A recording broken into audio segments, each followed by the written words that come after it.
Ito ang tunay na status.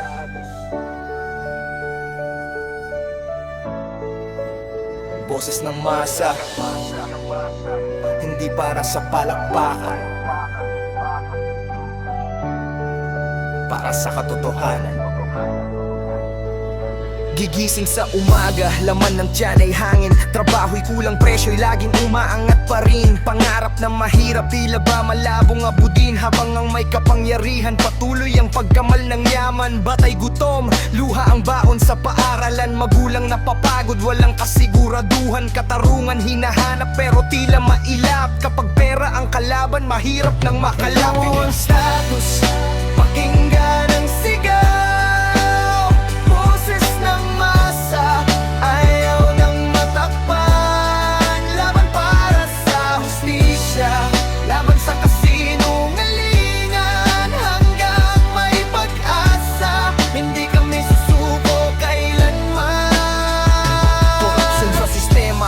Sakit na lumalala, pondo ng bayan, saan ba talaga napupunta? Maraming nangangako tuwing halalan, pagkatapos manalo nakakalimot sa taong bayan. Hindi kami kalaban, kami ang dahilan kung bakit may gobyerno at may kinabukasan. Respeto sa batas, pananagutan sa lahat, dahil ang bayan ay hindi para sa iilan lamang.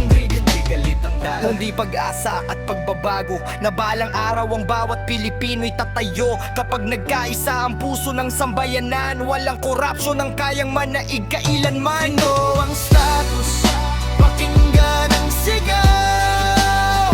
Boses ng masa, ayaw nang matakpan. Laban para sa hustisya, laban sa kasinungalingan, hanggang may pag-asa. Hindi kami susuko kailanman.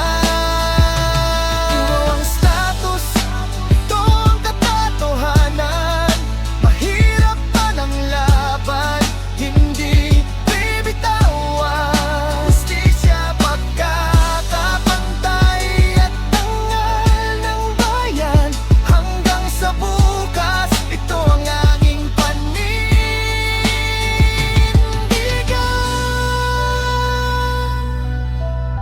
Hindi kami tahimik, hindi kami susuko.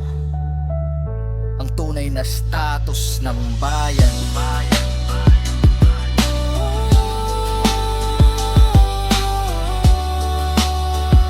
Ang boses ng mamamayan ay dapat marinig.